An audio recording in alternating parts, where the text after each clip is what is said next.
I'm visiting a piece of old England. All the classic ingredients are here. The golf course with its sweeping green links, a country club with all the trappings, a red brick post office, and an Anglican church.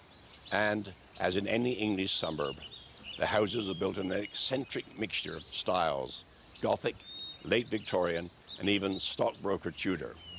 Yet this isn't England. I haven't left Sri Lanka. This is Neuralia, a town built as a hilltop health resort by the British explorer Sir Samuel Baker in the 19th century.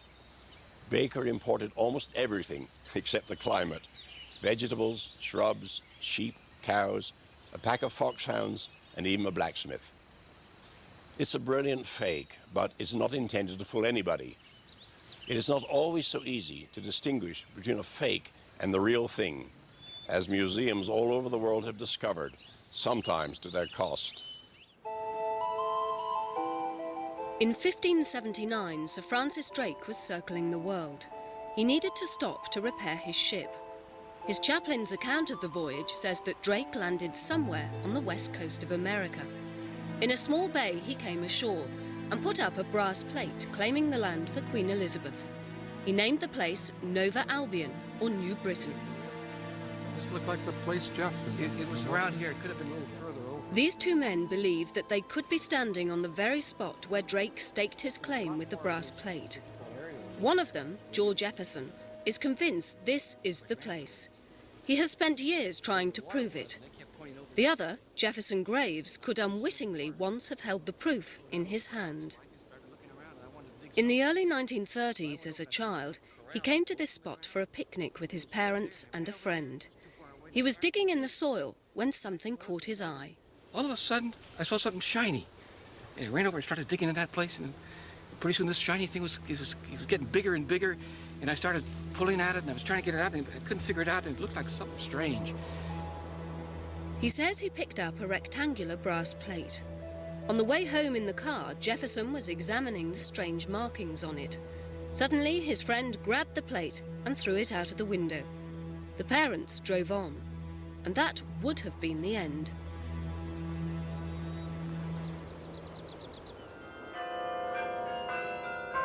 But in 1936, the plate turned up again. It was found in Marin County and passed through a chain of hands until it came here to the Bancroft Library at Berkeley. Historian Dr. Herbert Bolton was director of the Bancroft. He was delighted. For years, he told his students how thrilling it would be if Drake's plate of brass turned up, and suddenly it had been found and was in his care. He declared it authentic, placed it in his library, and paid a reward to the finder. Bolton's reputation was so great that no one thought to question his declaration. But when he died, doubts started to creep in. Specialists in Elizabethan English were suspicious of the wording. The plate of brass was re-examined. Unfortunately, we don't find this artifact terribly convincing. There are too many things wrong with it. At first glance, the lettering is quite peculiar. The way of referring to the Queen, for example, is odd. It says, Her Majesty, Queen Elizabeth of England, which is not the way anyone in the 16th century would have referred to the monarch. It would have been Elizabeth by the grace of God, Queen of England, or some such formula, but certainly not this. The letter forms as well are really quite curious. The way an N is made simply as not with a diagonal as we would expect, but with a bar across the top. In context, you can see it's an N, but it looks for all the world like a Greek pi. Once the scholars had voiced their doubts, the scientists were called in. Dr. Frank Azzaro holds the Nobel Prize for his work in chemistry. In 1977, he was asked to look at the metal from which the plate was made. He and his team drilled brass from the side of it and analysed what they found. Our findings do not tell us what the age of the plate is, but what we did find out was that it was so extremely pure in the extraneous elements that we looked for that it could not have been made in Drake's time. The plate of brass is made from copper and zinc. They did not have copper of that purity available in Drake's time. Zinc of that purity was not available in Drake's time, and they did not have the technology to make the composition of the plate of brass at that time. Not only was the brass too pure, but the plate seemed to have been made using modern techniques. In the 16th century, brass was hammered into shape, but this plate bore all the signs of a 20th century rolling mill. It was a standard thickness throughout. The plate of brass is very close to 1/8 of an inch thick. It's homogeneous to a 1/1000th of an inch. Within our ability to measure, it corresponds exactly with the specifications for the number 8 gauge of the American wire gauge standard used in the 1930s. Back at Agate Beach, George Epperson's faith is undaunted by science or scholars. He's sure that the log of Drake's explorations and the description of the bay where he came ashore point to this place. With his metal detector, he's combed every inch of the sand, looking for other things Drake may have left. Oh, I love detecting down here, and I kind of hear murmurs out in the ocean like voices, and there's sea dogs that come around, keep me company. It's sometimes a little spooky, but very interesting. I love it. If, as he believes, the plate of brass is genuine, then this would indeed be a historic place. He's sworn never to give up his campaign to have it recognized. This is our country's oldest and rarest document, even rarer than the Constitution of America. And it's very historic and should be acknowledged. But if he's wrong, and the scientists have proved it a fake, how could the hoax have happened? At Berkeley, they think they know. They blame a history professor with a little too much enthusiasm. He used to say in class that Drake's plate must be out there waiting to be discovered. Well, we've always supposed that that would be an invitation to students to get together and produce what was wanted. And we very much think that that is the most likely explanation of how this came into being. Professor Bolton was a very charismatic man. After I read his lectures, I wanted to go out and find the plate of brass. I can't give you his exact words, but the ending of his speech was of the order of, "The plate is there, now go out and find it."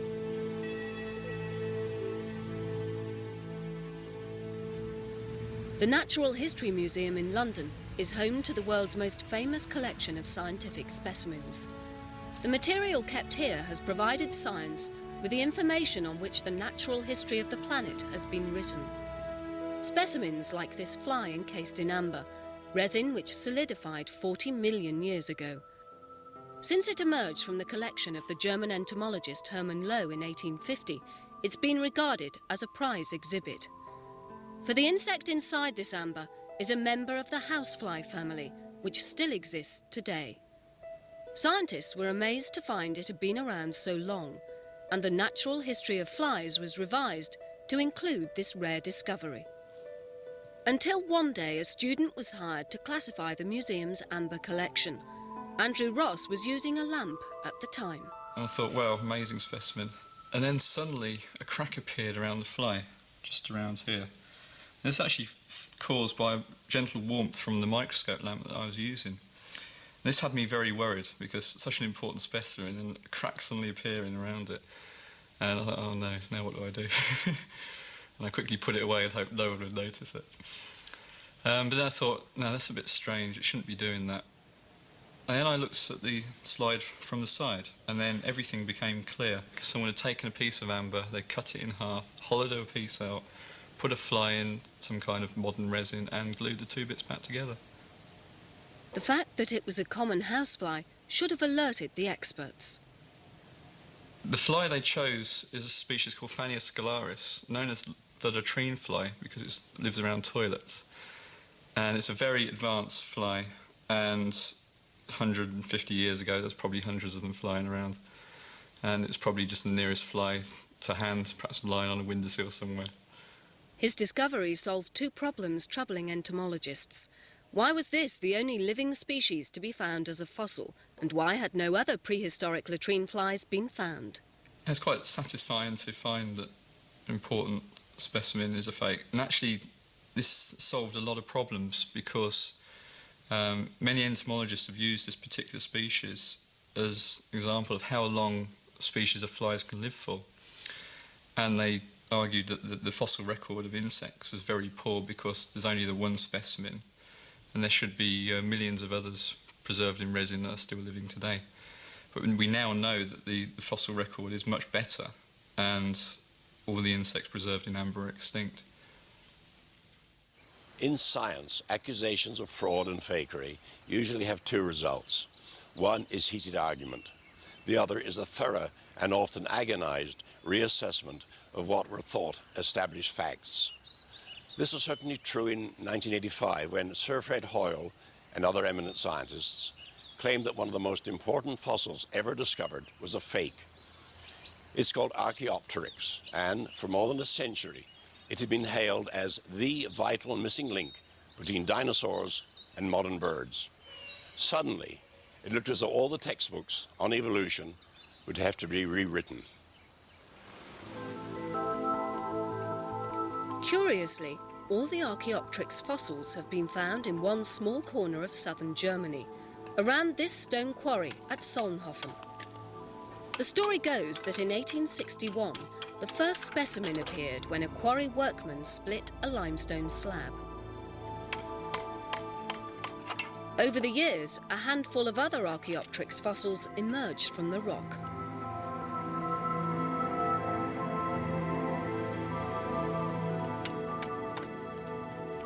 From them, the experts reconstructed this extraordinary creature.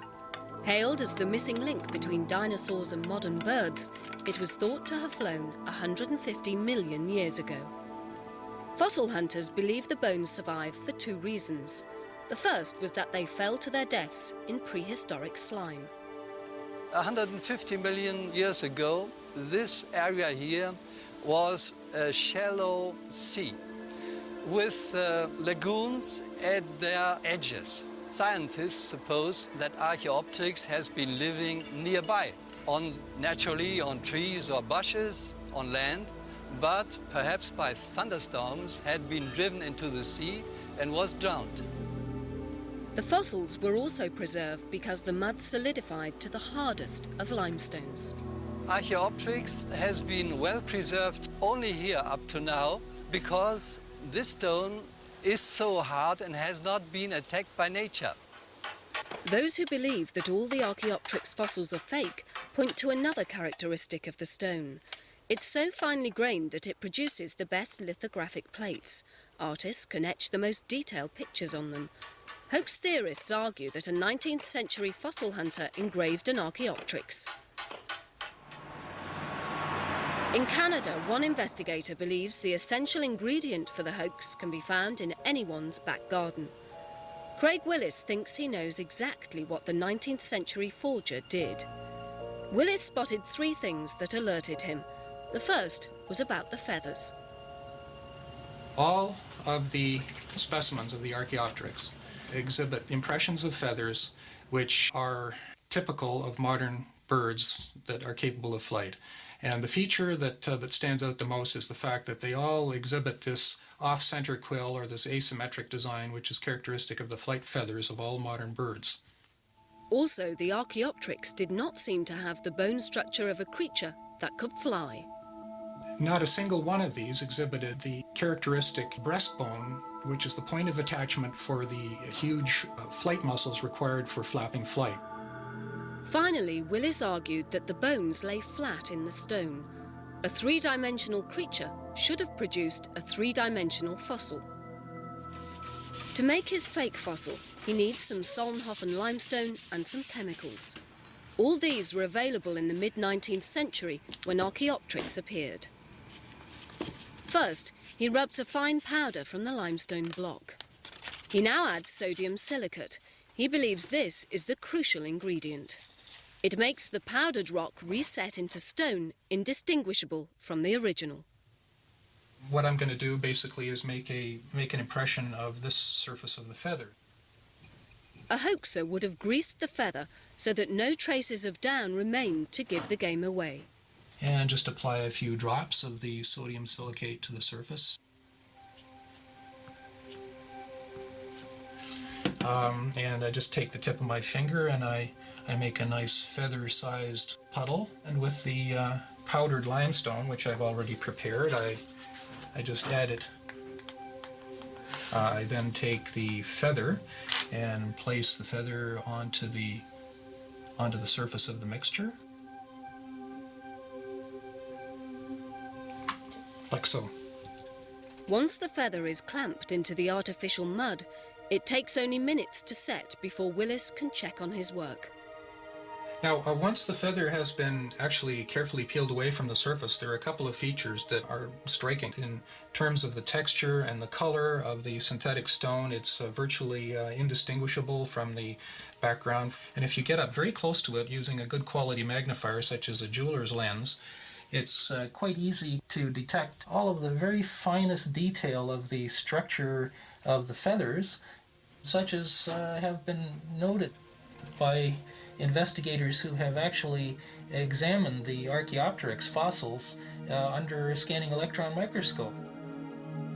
Comparison with the Archaeopteryx fossil confirms Willis's belief. I'm absolutely convinced that all of the Archaeopteryx, or the alleged Archaeopteryx fossils, were absolutely brilliantly executed forgeries using a process, if not identical to the one that I've just described, and in all its basic features, very, very similar. But back at the Solnhofen quarry, they don't believe that Willis and the critics have cracked the case. Only 2 years ago, this quarryman discovered the world's 7th Archaeopteryx. He says it was in a place no forger could have got into, deep inside a limestone block. I was working away with hammer and chisel, and I was throwing away material we couldn't use. As I was doing so, I realized there was a fossil in this stone. I recognized it as an Archaeopteryx by the number of its claws. A dinosaur has 5 claws, and an Archaeopteryx only 3.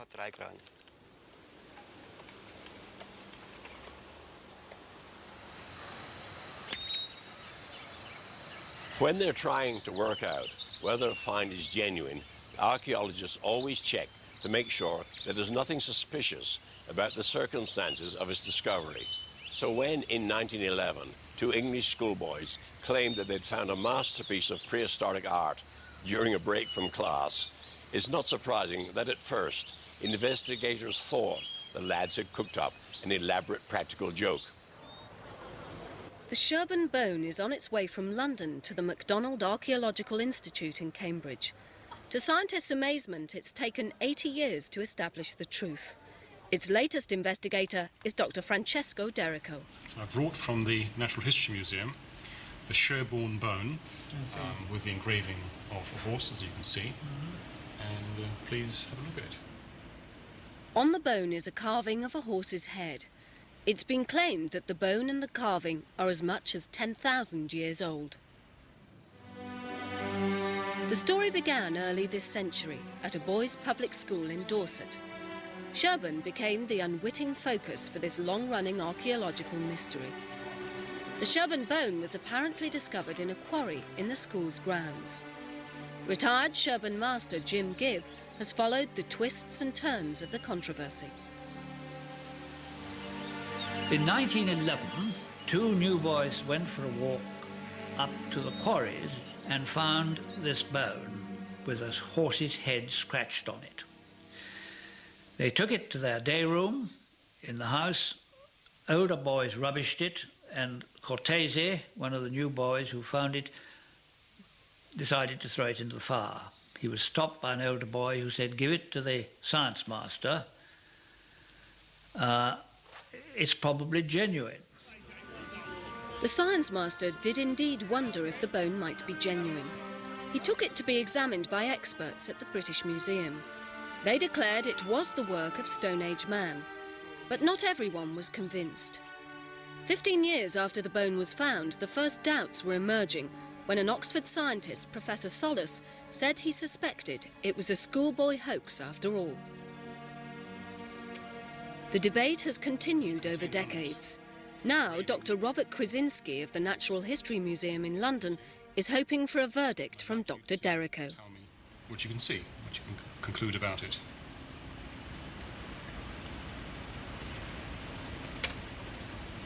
Well, we have a number of things to look at to try to check the authenticity of the engravings. The shape of the engravings and differences in patina. The patina is the surface texture of the bone, and Dr. Derrico knows if the bone and the carving are the same age, the patina will be uniform. But if the carving is more modern, differences will show. The carved lines will be covered in much less sediment than the rest of the bone. They don't seem to contain any traces of the sediment. You don't see any patina where you have the incised lines? No, the line seems clear, even quite white, and the surface of the bone is light brown. Right. So the difference of patina here is not a good indication for the authenticity of the engraving. But I think we have to do something more to be sure of it. The bone and the carving are of different ages. The museum turned to Oxford University. It has one of the world's leading carbon-14 dating laboratories. Scientists regard this as probably the most accurate method available. The bone was sent to Dr. Robert Hedges. When we were given the Sherborne bone, our aim is to date the time when the animal whose bone it was living. This is the powder that we would take from the bone to begin with, and that bone powder contains some protein. We can extract the protein, which is a very tiny amount, and this very tiny amount of protein contains the original carbon atoms that were part of the animal when it was alive. And it's in these carbon atoms that we measure how much radiocarbon still survives. And the amount that survives tells us how long ago the animal lived. The longer ago, the less the radiocarbon. Well, we found that the bone was about 600 years old, and of course this means it's much too young to have been covered with an engraving made in Paleolithic times. So it must have been done very, very much more recently than that. At Sherborne, Jim Gibb accepts the verdict of science, but he still has faith in the integrity of the two boys who found the bone. I think the whole thing was done by older boys, probably only a year or two older. They knew a bit about Paleolithic art because the science master had lectured on it, and the history of the story, I think, makes it genuine. But of course, I was wrong.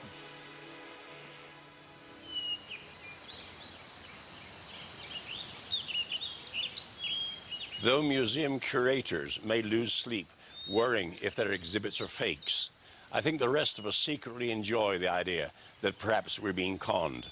That's why some artists who fake paintings only become successful when they're caught, like the British painter Tom Keating, whose fraudulent old masters came to be valued almost as highly as the real things, which all goes to show that the pleasure provided by a truly ingenious hoax can be absolutely genuine.